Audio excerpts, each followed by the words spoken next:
তো তাদের কে দিল, তাকে তাদের বলতে হবে তো তারা কে। হ্যাঁ সেই বিষয় আমার কথা হলো আওয়ামী লীগ ইলেকশন করতে দেব না, এটা বলার আমি কে? তা আমি এটা জবাব খুব সূক্ষ্মভাবে দিচ্ছি। আমরা হচ্ছে তারা যারা আমরা বলছি যত গুলি করবার কর, যত লাশ ফেলার ফেল, তোর ক্ষমতায় থাকতে দিব না। বিএনপির মহাসচিব মির্জা ফখরুল সহ বিএনপির অনেক নেতাকে, প্রায় বৈষম্য বিরোধী ছাত্র আন্দোলনের নেতা এবং ডক্টর ইউনূসকে প্রায় তাচ্ছিল্য করে বলতে শোনা যায়, আপনারা কারা? সংবিধান সংশোধনের আপনাকে, সংস্কারের আপনারা কারা? সংবিধানের পরিবর্তনের আপনারা কারা? কে এই অধিকার দিয়েছে? এই ধরনের কথা কিন্তু শোনা যায়। এবার বৈষম্য বিরোধী ছাত্র আন্দোলনের লাউড কণ্ঠ আব্দুল হান্নান মাসুদ এই কথাটি খুব বোল্ড জবাব দিয়েছেন। কারণ এবার এই প্রশ্নটি করেছেন সাংবাদিক মাসুদ কামাল। এই পুরো ভিডিওতে আমরা আব্দুল হান্নান মাসুদের এই জবাবটি শুনব, তার সাথে শুনব রোকসানা আঞ্জুম নিকোলের যে ছাত্রদের পেছনে লেগেছে সেই প্রমাণটি আমরা দেখব। বিএনপি এবং ছাত্রদের মধ্যে ফাটল ধরানোর জন্য রোকসানা আঞ্জুম নিকোল যে এজেন্ডা নিয়ে চলছেন সেটিও আমরা দেখব সর্বশেষে। এবং খালেদা জিয়াকে উদ্ধৃতি করে বিএনপিকে যে করুণভাবে খোঁটা দিয়েছে বৈষম্য বিরোধী ছাত্র আন্দোলনের নেতা বা নতুন দলের নেতা, সেই জিনিসটি আমরা দেখবো, যা খালেদা জিয়ার জন্য আমার কাছে অসম্মানজনক মনে হয়েছে। তো এটা শোনার আগে চলুন আমরা মাসুদ কামাল যে প্রশ্নটি করেছে, তারপরে আমরা আব্দুল হান্নান মাসুদের সেই চড় মারা জবাবটি শুনবো। মাসুদ কামালের কথা আমরা শুনি, চলুন। আওয়ামী লীগকে ইলেকশন করতে দেবেন কি দেবেন না? আমার কথা হলো আওয়ামী লীগ ইলেকশন করতে দেব না, এটা বলার আমি কে? আমি কে ভাই? আমি কি একবার নিজেকে জিজ্ঞাসা করি আমি কে? আপনি বলতে পারেন আমি মনে করি, আমার দল মনে করে, আমার রাজনীতি মনে করে। এবার চলুন আব্দুল হান্নান মাসুদের সেই চড় মারা, থাপ্পড় মারা, স্ল্যাপ মারা কথাটি আমরা শুনি। এরপরে আমরা দেখব নাসিরউদ্দিন পাটোয়ারির খোঁটা দেওয়ার বিষয়টি, যা খালেদা জিয়ার জন্য অসম্মানজনক। চলুন আব্দুল হান্নান মাসুদ। পাশাপাশি আমি একটা কথা বলতে চাইছিলাম যে হচ্ছে ভাই জিজ্ঞাসা করলেন যে হচ্ছে আওয়ামী লীগ নির্বাচনে আসবে না, বলার আমি কে বা আমরা কে। তা আমি এটা জবাব খুব সূক্ষ্মভাবে দিচ্ছি। আমরা হচ্ছে তারা যারা আমরা বলছি যত গুলি করবার কর, যত লাশ ফেলার ফেল, তোর ক্ষমতায় থাকতে দিব না। আমরা বলেছি যে হচ্ছে যত কিছু করার কর, আমরা প্রয়োজনে লড়াই আরো দীর্ঘ সময় ধরে করবো, তোদেরকে রাজনীতি করতে দিব না। কারণ হচ্ছে তারা রাজনীতিই করে নেই, হত্যাযজ্ঞ করেছে। সুতরাং আমাদের এই অধিকারটা আছে, আমরা অবশ্যই বলবো, আজকে বলতেছি, কালকে বলতেছি, পরশু দিনে বলবো, মৃত্যুর আগ পর্যন্ত বলবো, বাংলাদেশে আওয়ামী লীগ যেই লেভেল হত্যাযজ্ঞ এবং হচ্ছে বাংলাদেশে যেই পরিমাণ নৃশংসতা আওয়ামী লীগ চালিয়েছে, তাদেরকে আমরা রাজনীতি করতে দিব না।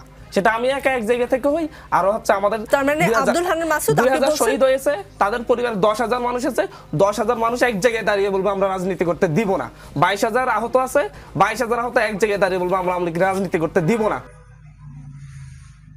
দেখেছেন আব্দুল হান্নান মাসুদ স্পষ্ট বলেছে, আমরা তারা যারা গুলির সামনে বুক পেতে দিয়েছে, আমরা তারা যারা বলেছে যে একটি গুলি করলে 10টি মানুষ দাঁড়িয়ে যাবে, আমরা তারা যারা গুলির সামনে দাঁড়িয়ে বলেছি যে গুলি কর।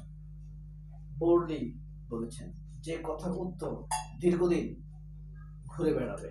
এই প্রশ্ন আমার মনে হয় আর ধেয়ে আসবে না বৈষম্য বিরোধী ছাত্র আন্দোলন নেতাদেরকে। তবে এর ফাঁকে একটি কথা বলে রাখি, নানান জায়গায় গুপ্ত হত্যা শুরু হয়েছে, এটা কি কাকতালীয় কিনা জানি না, তবে প্রত্যেকটা গুপ্ত হত্যা শিকার হয়েছেন বৈষম্য বিরোধী ছাত্র আন্দোলনের সাথে যুক্ত, এবং তারা সবাই ছাত্র।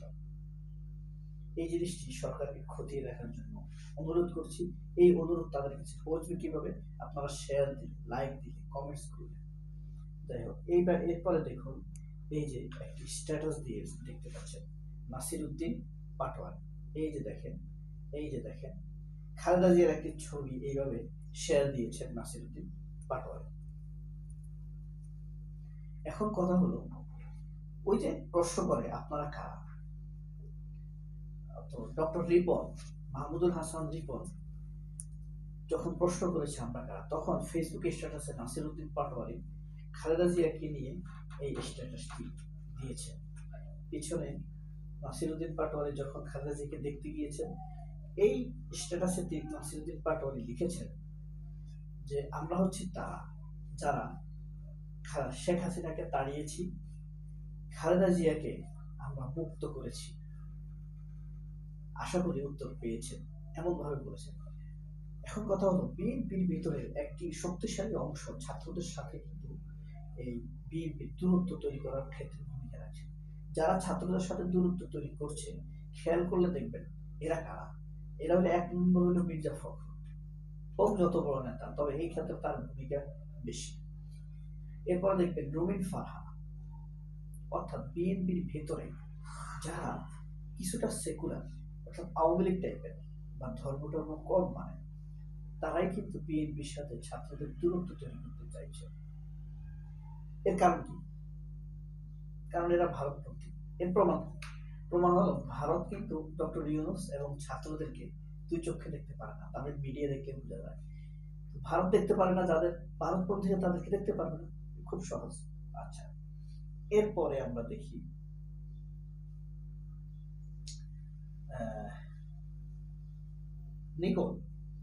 নিকোল কি বলছে, আসলে আমরা শুনি। 1 নম্বর প্রশ্ন। 2 নম্বর প্রশ্ন, এটা কার? 1 নম্বর প্রশ্ন। 2 নম্বর প্রশ্ন, আপনি হাতিয়া গিয়েছিলেন, শুনেছি সেখানে এলাকায় 82টি তোরণ তৈরি হয়েছে আপনি যাওয়া উপলক্ষে। তো মানে আমরা বিভিন্ন জায়গায় সংস্কার চাচ্ছি। আগে যখন এলাকায় কোনো রাজনীতিবিদ যেতেন, তোরণ নিয়ে অনেক সমালোচনা হইতো, মানে এতগুলো তোরণ, খরচ। এখন সংস্কার কি হলো আসলে? মানে তোরণ নির্মাণে গণমাধ্যমে রিপোর্ট হয়নি। 15 বছর ধরে এরা মজা লুটছে নিকোলেরা, আর এখন তোরণ নির্মাণ করছে। তোরণ নির্মাণের উপরে কোন আব্দুল হান্নান মাসুদের নিয়ন্ত্রণ থাকার কথা না, কারণ সে গিয়েছে ঢাকা থেকে, তার জন্য তোরণ নির্মাণ করা হয়েছে হাতিয়ায়। এরপরে প্রশ্ন করেছে তার ঘাড়ি নিয়ে। নিকোল মানুষকে এসব নিয়ে প্রশ্ন বেশি করে, কার গয়না কত সেট, কার বিলের চামড়ার আন্ডারওয়্যার পরে, ব্রা পরে। এরপরে সে প্রশ্ন করে কার বাড়ি কততলা, এগুলা নিয়ে সে বেশি প্রশ্ন করে। তার মধ্যে অর্থ সম্পদের লোভ বেশি, আগ্রহ বেশি। এরপর দেখুন, নিকোল আরেকটি কথা বলেছে, নিজেই মিথ্যাবাদী, অন্যকে সে সন্দেহের মার্ক দিচ্ছে। এই যে এটি দেখুন, সেটা সোশ্যাল মিডিয়ায় হয়েছে, ডিজিটাল প্ল্যাটফর্মে হয়েছে। কাজে ডিজিটাল প্ল্যাটফর্মে সকল খবর যে বিশ্বাস করা যাবে না, চোখ বন্ধ করে, এটা কিন্তু একটা বার্তা। জি, প্ল্যাটফর্মের সকল খবরকে বিশ্বাস করা যাবে না চোখ বন্ধ করে, তার খবর বিশ্বাস করা যাবে। হ্যাঁ, নিকোলের খবর বিশ্বাস করা যাবে। ডিজিটাল প্ল্যাটফর্ম না থাকলে তো হাসিনাকেই তাড়ানো যায় না, তাই না? আর যমুনা টিভি তো গত 15 বছর ঠিকই ছিল, কিন্তু স্বৈরাচার বিরোধী কিছু করা গেছে যায়নি। সে এখন সবক দিচ্ছে যে ডিজিটাল প্ল্যাটফর্মের খবর চোখ বন্ধ বিশ্বাস করা যাবে না। নিকোলের নেকলেস, দামি আন্ডারওয়্যার, ঘাড়ির প্রশ্ন, তার সামনে উচিত হইল বাংলাদেশের সকল ধনী লোকের বউদেরকে নিয়ে যাবে, এবার সে গয়না বাকি সব কিছু নিয়ে তাদের খালি প্রশ্ন। সবাই অনেক ভালো থাকবেন, আল্লাহ হাফেজ, আসসালামু আলাইকুম।